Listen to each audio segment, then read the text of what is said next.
Hello and welcome to this week's program of the Rotary eClub of Silicon Valley.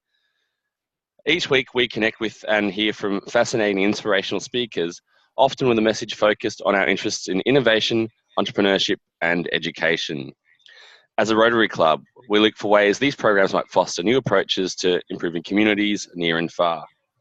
We're glad you've joined us and hope you'll enjoy how we're exploring how technology can serve the business of others. I'm Brett Sham. I'm a member of the club from Sydney, Australia, and I might get our other members to introduce themselves on the call.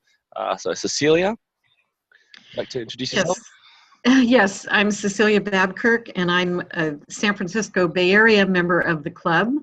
Not a founding member, but I've been following the club since its inception.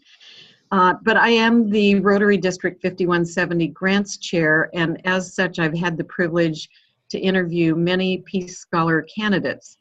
And Qman stood out to me as one of the really exceptional ones. And so I thought it would be great to have our club and anyone listening to this recording hear from him.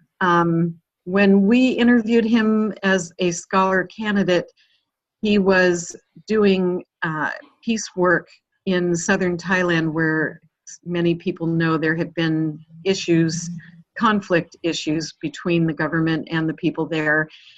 And he had more or less taken matters into his own hands to bring peace to the community that he was in. Anyway, so I don't know what's happened since your studies began, but we will all be interested in hearing about that. So I would like to introduce Qman, who likes to be called Q. And he will tell us now about his experience as a Rotary Peace Fellow. Yep. Well, thank you for the introduction. Yeah, the name's a bit too long. The full name is Kamaruzaman, of course, and became Qman and became Q, you know. Well, let me just share the screen now for me to begin.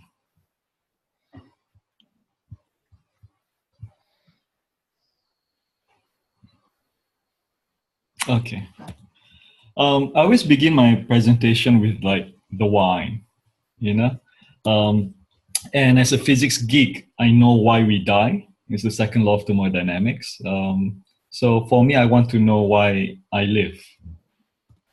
And I was fortunate enough that as a 16-year-old, I had received a scholarship to attend this school in Canada, one of the United World Colleges. And this is the mission statement. And when I graduated in 1992, I've been trying to live this mission on a daily basis. And I was fortunate enough to have taught in a United World College in Singapore from 2003 to 2015, where I was teaching physics and theory of knowledge full-time. And I was doing peace education part-time as an activity with my students. So my mom actually passed away in 2013. And when that happened, I didn't have a dependent. I didn't have to stay in Singapore. I didn't have to earn the kind of money I was earning to pay for her medical bills. So the plan was to transition from a full-time physics theory of knowledge educator to a full-time peace educator. And when I was looking around and the plan was to learn Thai for a year, and then also develop my peace and conflict studies ideas further for a year before I go full-time as a peace educator in the deep south of Thailand. So I discovered the Rotary Peace Fellowships, and when I looked at the programs available, I felt that the Professional Development Certificate program was a good fit given my plan for the year when I left Singapore, which was back in 2015, of course. So thank you to Rotary for the opportunity. And when I was selected and when I attended, I mean, these are my guys, my friends, my mates for 3 months in Bangkok, Thailand. We have fellow educators, we have artists, we have lawyers, we have NGO persons, we have a former FBI agent, we have a judge. Amazing group of people who are all involved in peace building work in their own way, in their own professional capacity. It was really inspiring to spend those 3 months with them. You know, we went to class every morning. We began at around 8 and we would finish at around 5 every single day, Monday to Friday. And we learned so much from each other. We challenged each other. We didn't agree with each other on everything, and which was the greatest thing, really.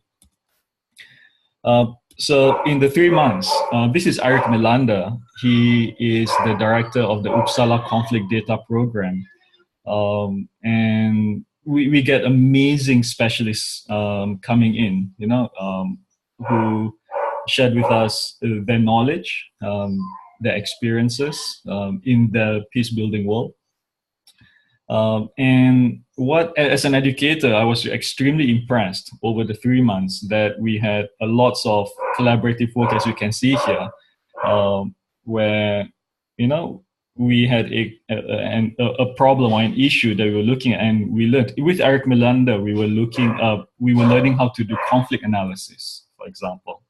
So we had lots of student-centered pedagogy. Sorry, I'm using some education terminology there. We had guest lecturers. This is Achan Chaiwat, who is the guy. If you are in Thailand and you ask who is the academic that we should speak to about non-violent communication or non-violent civil resistance movements, and Chaiwat from Thammasat University is the man. So he spent extremely busy individual. So he spent a day with us to run a workshop to introduce non-violent civil resistance movements to us. And for many of us, we all believe in non-violence. We all want to do peace building work in that manner, of course, and we want to transform and resolve conflict with non-violent means. But for me, I can speak for myself, definitely. That day, he gave me the foundation for the theoretical framework that I've been pursuing since. So it was a really mind-blowing and eye-opening day. We had role plays, like here, to learn the intricacies of the international courts. The facilitator trainer, who was a Rotary Peace Fellow several years back, and now a lawyer, he ran a role play over a couple of days, and through it we learned how the international courts operate, how they function. And again, besides the only judge who is on the table, the leftmost person, Sharif from Egypt, wonderful man, who could understand everything, who already knew how the international courts function. For the rest of us, we were like out of our depth. And if the learning had been conducted in the traditional manner, it would have gone over everyone's heads. But our facilitator trainer here, again, amazing teaching pedagogy that was used, and the learning was most effective.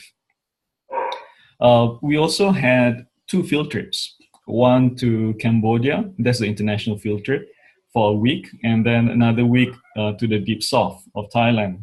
So this is taken at the army headquarters of the 4th Army, which is in charge of that part of Thailand for security. Wasn't an easy trip. For some of my classmates, it was very challenging for them to be working with, or not working with, but to have contact with people in uniform. For others, myself included, not as challenging. Well, I wouldn't say not as challenging, but I view them as citizens of Thailand too. So we rubbed shoulders with them, we discussed issues, but we do come from very different approaches when it comes to resolving or transforming conflict. So it was we learned a lot, let's put it that way. Not an easy experience in either Cambodia or the deep south of Thailand, but through this challenging experience, we developed our understanding further of how we can contribute to the peace building effort in wherever we are on this planet.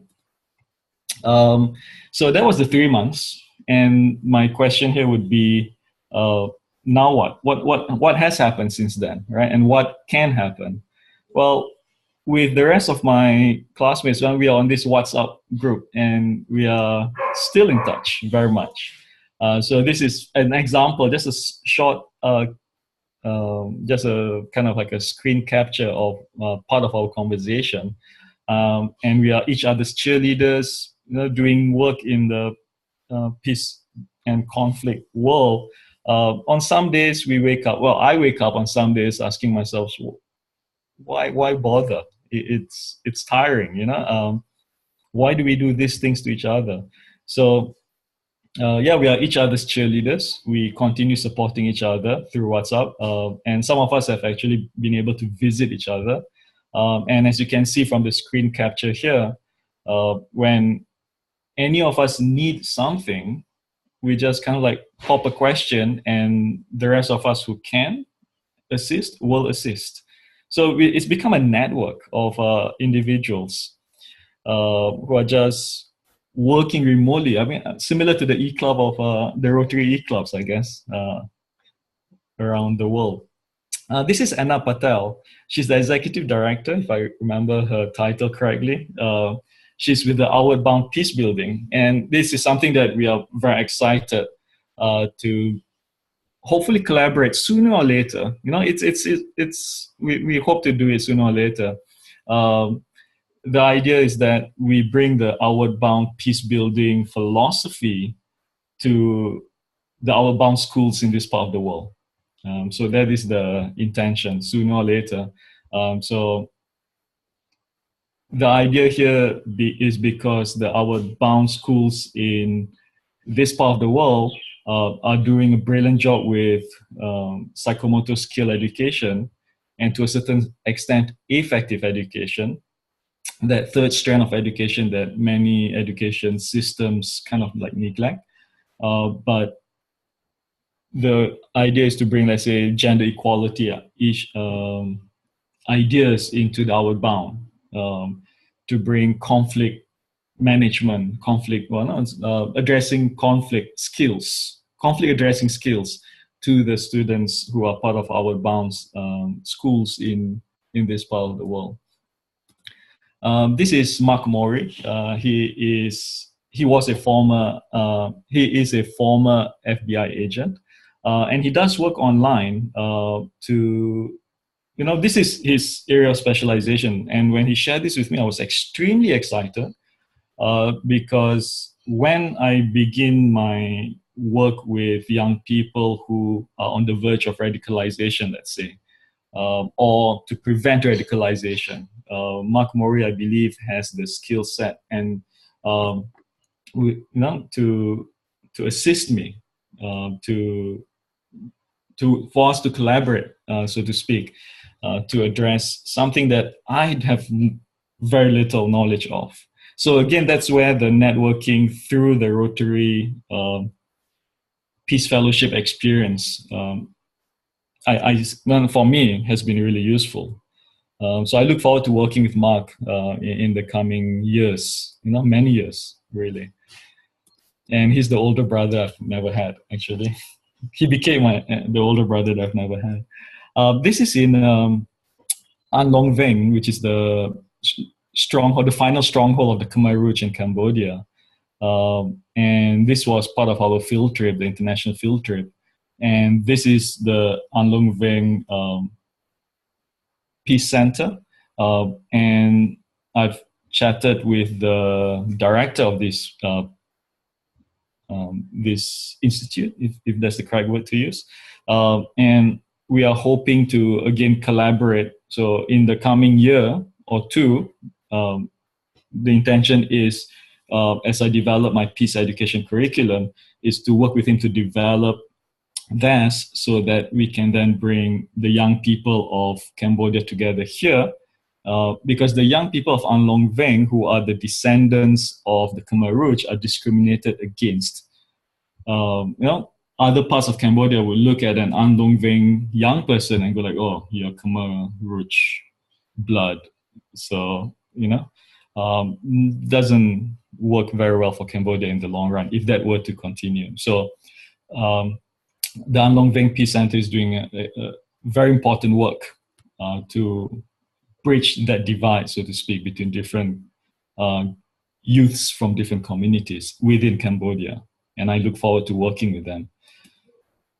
This is the peace building activity I've been facilitating from 2004 to 2015 as an educator at the United World College in Singapore. It's called Initiative for Peace. We now have 2 events happening in Timor-Leste as well as Mesot, which is along the Thai-Myanmar border. And what I hope to see happening is with the United World College in Phuket, Thailand, will be to work with them to have one of these happening in the deep south of Thailand, where there's the ethno-nationalist conflict between the Thai Muslims who see themselves as ethnic Malays with the Thai Buddhist community. So the idea here is during this event, week-long residential event, we will bring in students who are Thai Muslims, Thai Buddhists, Thai Muslims who view themselves as ethnically Malays, maybe, the cadet officers of the Thai military schools from Bangkok, and spend a week together discussing their roles and responsibilities as youths, as young members of the community, and what they can do to contribute to conflict transformation work. And this is the Karen Education Department. I've been fortunate enough to be working closely with the Karen state as they are finding their feet with what is happening within Myanmar.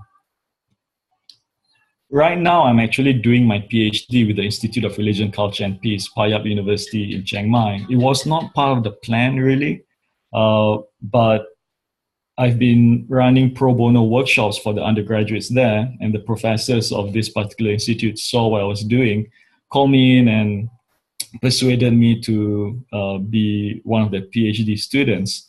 And our intention right now is to make IRCP one of the regional centers for peace building in this part of the world.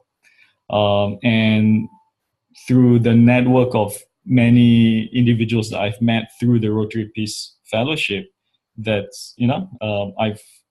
quite excited to see what we can do in the coming years. Well, this is me back in 1992. I'm the one with the long hair. And I just want to end on this point simply because to me, education is such an amazing thing. Simply because before I went to Canada, before I went to this particular school on scholarship, I only had like 2 meals a day, breakfast and dinner. And in school, in Singapore, when I was hungry or thirsty, I just went to the washroom, turned on the tap and drank from it. And this was where I first fell in love, and I learned my place in this world and how I can really contribute to it. When we fast forward to 2015, this is my wife. And as you can see, that was my first girlfriend. After high school, she dumped me. That's my story. But we kept in touch, and we are married now. And the reason why I'm saying I'm sharing all this is simply because my wife right now is the dean of the Political Science and Public Administration of Chiang Mai University. It's been a long journey for both of us. We both do our best to make a difference on this planet. And next year, she's opening up a public policy school international. I mean, it would be in English. It's not just for Thais. It's for the region. A public policy school in Chiang Mai, Thailand. And I share with her that, hey, you know, public administration will teach your learners how to govern effectively. The peace building world can share with them how to govern ethically. So, you know, it's something that we are looking forward to doing our best to, you know, do what we can in this part of the world.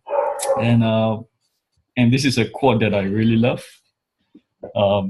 Since I first saw it, it kind of like resonated, and that's how I live. Thank you. Great, thanks, Qman. Might open up to our. There we go. Thank you. It's a very interesting story. Thanks for sharing with us. Might open up to our members for questions. So members, if you can just drop me a note or use the Zoom functionality there. I might just kick off with a question I've got first of all. So you talked a bit about your work around, you know, people that are on the verge of radicalization. Can you tell us a bit more about that? Well, I'm not working yet with that. That is one of my concerns, really, because I work with young people. And for example, due to the work that I've been doing with Initiative for Peace, especially the one in Masot, Thailand, as well as my having visited the deep south of Thailand with my wife, who does a lot of research work there. And training for civil servants. I've been meeting young people. I've been talking to them. And I've run workshops for high school students, for university-age students, you know, the first couple of years of university, where, you know, we have a chat about what they feel. With regards to the way they are being, whether they feel a sense of belonging to that part of the world, you know? So a question that I always have, and which is something that I need to develop knowledge of, is that what causes someone to be radicalized? What causes someone to go over to the other side? And whether we like it or not, the internet, social media, digital technology plays a huge role in a person's socialization now. So when I spent many hours with Mark speaking about his work, you know, for me as an educator, what I do is I share attitudes, values with students to encourage them to become positive, active, global citizens. But I've never really worked with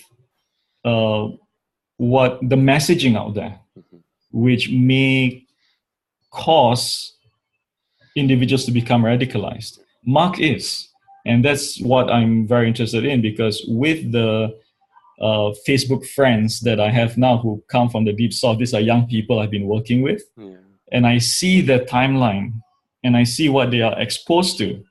That's where I need to develop the skill set, learn from Mark, you know, and work with him to counter message, so to speak, these negative messages. Yeah. Right, thanks. Shags and Cecilia, did either of you have a question? Shags, you need to unmute. Thank you. No, I just honor the work you do. I remember when the Peace Fellowships came out, and what the goal was, and the fact of the matter is we live in a world where it's easier to not be peaceful. People just get some sort of a ribald joy out of whatever it is in the name of whatever they might want to espouse. And the thing is, we're just here. We are creatures of the earth. We should embrace it. We should love each other and do what we can to embrace every difference and every nuance. So I honor what the Peace Fellowships are doing. I was so upset when Berkeley closed down their program, UC Berkeley, for the Peace Fellowships because they had been a participating university. But that's the way it is. Mm-hmm. So thank you. No, thank you. I mean, for me, and this is the reason, what I try to do is to speak to as many Rotary clubs as possible. Ever since I left the fellowship, I left Chulalongkorn University for the Rotary Peace Fellowship, and as well as spread the word about this opportunity that the Rotary Club. Many of my former students who I've been working with on peace education, they are now in universities, and a couple of them are just leaving university now. And they've been messaging me, emailing me, and said, "Q, I'd like to go further into this world. Where do I go? What do I do?" And I always say, "Hey, check out the Rotary Peace Fellowship." For me, this is just my way to say thank you to the Rotary clubs of the world for all the members contributing to having this amazing program in place, in different parts of the world. To me, it's become part of my mission to spread the word about the Rotary Peace Fellowships, as well as getting more support for it and seeing hopefully more of these kind of centers, Rotary Peace centers around the world. Because for me, especially the 3 months that I spent in Bangkok, I grew so much and I learned so much from the experience. Yeah, great. So Q, what kind of work is being done up there on the Thai border with Myanmar? Yeah. Well, the developments are massive, I would say. It's really moving at a rapid pace. Both my wife and I have actually, my wife is an academic and she gets involved with different research work. For me, I've been a high school educator till just 2 years ago. So on my own time and my own dime, I would, go with her or do what I can do during my holidays, my school breaks. And for many years, whenever we have a refugee situation, when we have refugee camps in many parts of the world, the authorities talk about closing it down as soon as possible, like tomorrow if possible, if not next year. So that kind of conversation, of course, that kind of dialogue has been going on for a number of years now. However, with the opening up of Myanmar, with it taking its first steps with its first democratic steps, funders of the refugee camps, funding for the refugee camps along the Thai-Myanmar border is really plummeting. And I can say this with certainty because one of my PhD classmates, he is actually a former refugee, and he's a PhD student. He has a passport, so he's over here legally, may I add, and doing his PhD with us. And he is one of the community leaders of the largest refugee camp along the Thai-Myanmar border. And and he shared with us that by next year, the funding is really going down. So by next year, it's not next year or the year after next, it's really going to be closed down. So now the work that we specifically are involved with along with this particular community is that the current leadership is kind of fragmented, and we hope to provide, together with two of my other PhD classmates, we are hoping to provide a platform, a space, a safe space where where we facilitate the different leadership groups coming together, getting to know each other, and not to agree on everything, not to become one entity, but to realize that, okay, we have a common interest. We are going to have to work together to ensure that our people are treated in the way that they should be, provided the public services that, that any state should provide to its citizens. Yeah. Interesting. A wonderful mission. Oh, thank you. Yeah, it's we are just. I mean, we are just a small part of it. We're just doing what we can with what we have. Yeah. Everything is one person at a time. That's a good. Yeah. Well, I think your discussion about this, it's frustrating for us as Rotarians to see what at times is the undoing of the work that we're trying to do, to bring peace to the world. But what you're doing always reminds me of Margaret Mead, was a famous anthropologist here who did a lot of studies in, the South Pacific and Asia.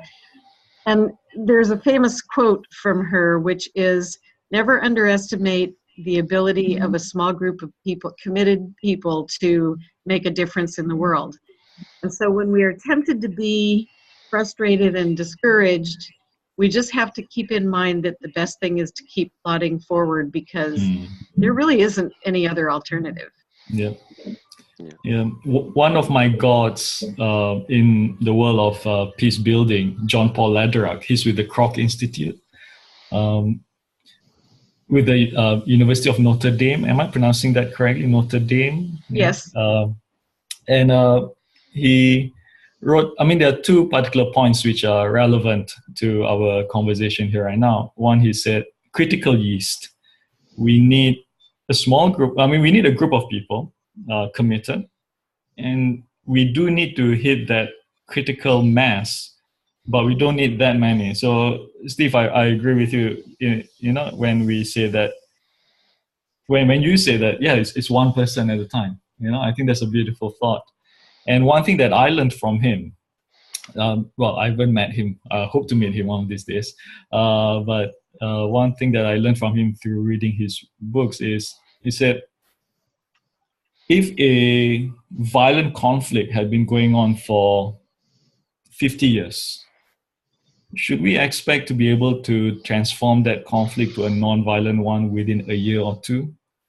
The deep south conflict in Thailand, the three southernmost provinces of Thailand, that conflict had been going on for about 100 years now. And if we expect to be able to solve this violent conflict within 5 years, 10 years, it's not realistic. So I may not see the transformation of this conflict to a non-violent one even in my lifetime. And I'm 43 years old, right? But what I can do is be part of the peace building effort. I do hope to see this violent conflict transformed into a non-violent one before I die. That'll be brilliant. But whatever it is, whatever the future holds, we just have to keep our chin up and just keep plodding, keep plugging. Is that the correct word? The correct English phrase? Yeah, plugging along. Keep plugging along. Yeah. So. Thanks so much, Qman. Might draw to close there. So I'd like to thank you for presenting, and I'd like to encourage everyone who's enjoyed the program today to let us know what they've thought. Below, our members and guests will find the discuss tool for sharing and responding to comments, and please take a moment to add to the conversation. For our members and guests, please also make sure you fill out the attendance section on the website too. It helps us know about the reach of our efforts, and also serves as a make-up for a missed meeting. If you put your email address in properly, you'll get a message you can pass along to your club secretary. And so, as always, I'd like to give the final word to our speaker. So, Qman, over to you. Well, I'd just like to say thank you to Rotary for the 3 months as a Rotary Peace Fellow. I've learned a lot.